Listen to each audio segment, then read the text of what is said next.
수자를 이용하는 유로 변경식 발전용 댐인 도암댐이 발전 방류를 중단한 지 19년째에 접어들었습니다. 강릉 남대천의 수질이 악화되며 시민들의 성난 목소리에 발전 방류를 중단했던 도암댐. 지역사회에서는 여전히 도암댐의 물이 만족할 만한 수질을 유지하지 못하고 있다며 발전 방류를 재개하면 남대천과 바다로 유입돼 생태계를 교란시킬 거라는 반대 입장이 존재합니다.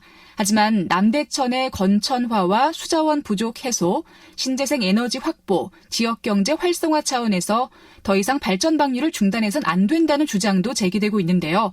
어떻게 하면 좋을까요? 오늘 심층 인터뷰에서 알아봅니다. 주민대책위원회 기세남 공동위원장과 전화로 연결합니다. 안녕하십니까? 네, 안녕하세요. 네, 먼저 이 주민대책위가 어떤 단체인지 소개를 좀 부탁드릴까요? 네, 우리 성산면에 그 리장협의회를 비롯해서 14개 그 관변단체와 그 자생단체인 번영회 등 이렇게 구성이 되어 있습니다. 네.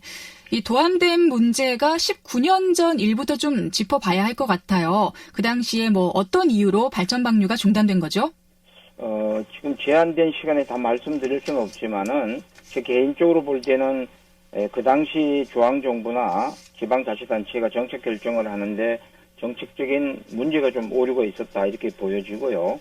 85년도에 그 전원개발특별법에서 추진됐지만은 그 당시 그 하천법이라든지 환경법 그리고 이제 예상되는 환경 영향 평가에 대한 저감 대책들에 대한 그 검토가 부족했다고 보여집니다. 그래서 그런 결과로 인해서 이게 85년도 6년간 건설했지만은 10년간 91년도부터 2001년도까지 그 가동을 진행하다가 보니까 도암댐 상류 지역의 그 한일 목장이라든지 삼양축산 이런 축산단지 폐기물 때문에 그 남대천 수질이 악화돼서 강릉 시민들이 중단시킨 그런 내용들이 되겠습니다. 네. 그러니까 이제 도암댐에서 수질이 나쁜 물이 이렇게 남대천으로 또 바다로 흘러 들어갔기 때문에 이제 발전 방류를 중단해 달라고 요구를 했었던 건데요. 네네. 10년이면 강산도 변한다고 하잖아요. 네. 이제 곧 20년째인데 2번 정도 강산이 변했을 긴 시간입니다. 그동안 도암댐의 수질도 좀 변화가 생겼을 것 같은데 혹시 이제 남대천으로 물을 좀 흘려도 괜찮을 만큼의 수질 개선이 이루어지진 않았나요?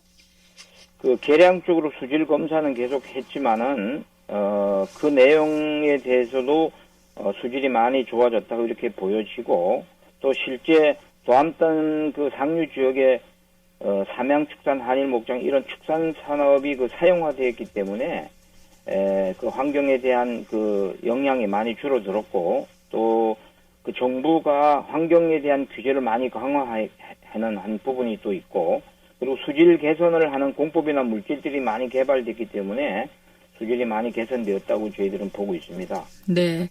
하지만 그 19년 전 강릉 남대천에 정말 좀 심각한 오염이 있었기 때문에 아직 100% 안심을 못하는 분들도 계실 것 같습니다. 이 도암댐의 발전 방류가 지금 다시 이루어진다면 어떤 좋은 점이 있나요?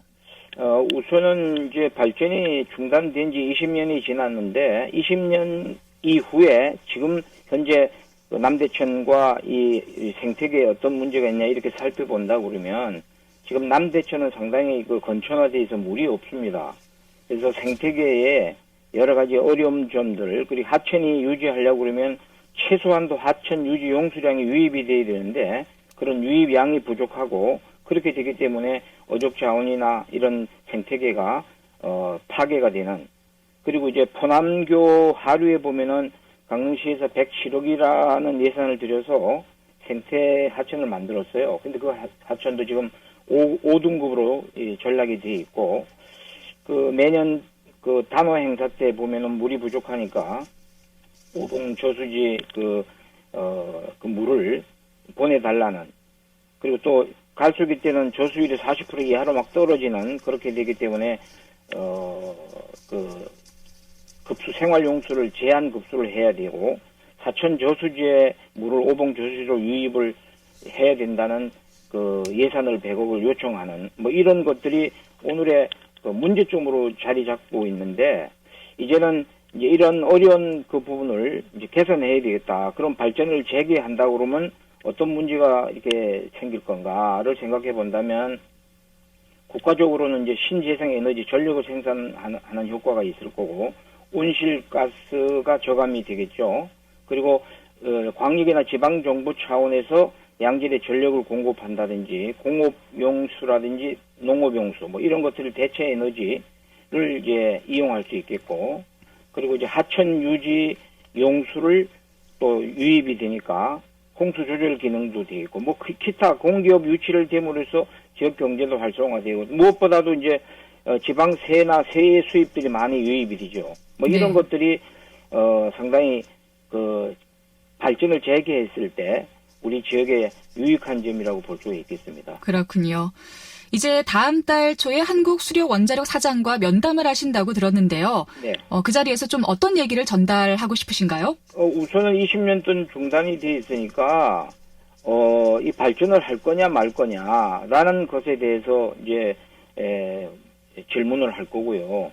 그리고 한수원이 앞으로 지금 현재까지 20년 동안 이렇게 방치했는데 어떻게 할 거냐, 그 대책 문제에 대한 이야기를 좀 물어볼 겁니다. 그리고 이제 강릉시하고 이제는 공기업이 들어와 있으니까 어떻게 상생할 수 있는 방안이 뭐겠는가. 저 개인적으로는 도암댐을 우리나라에 저런 고온에 저런 그 댐이 없는데, 저 고온에 있는 그 댐을 관광 자원화할 수 있는 방안이 없겠는가.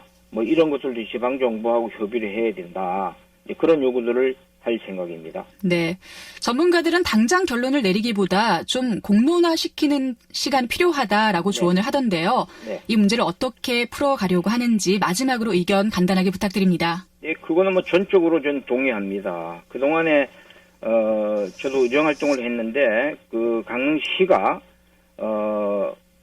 이미 정책 결정을 해놓고 시민들에게 따라오라는 형태로 한 부분이 많다고 저는 봅니다. 그리고 중요한 정책 결정에 대해서 동원이 되고 이렇게 해왔기 때문에 앞으로는 정책 결정을 할 때부터 시민들의 의견을 수렴하는 그런 그 과정들이 요구되고, 저희들도 이제 이 문제에 대해서 이게 발전할 것인지 말 것인지는 시민들에게 많이 알려주고, 이 실태에 대한 사실을 알려줘서 시민들이 많이 자발적으로 참여해서 중요한 정책 결정을 할 수 있도록 그렇게 유도하고 또 그렇게 노력할 겁니다. 네. 자, 오늘 심층 인터뷰 주민대책위원회 기세남 공동위원장과 함께 이야기 나눴습니다. 고맙습니다. 감사합니다.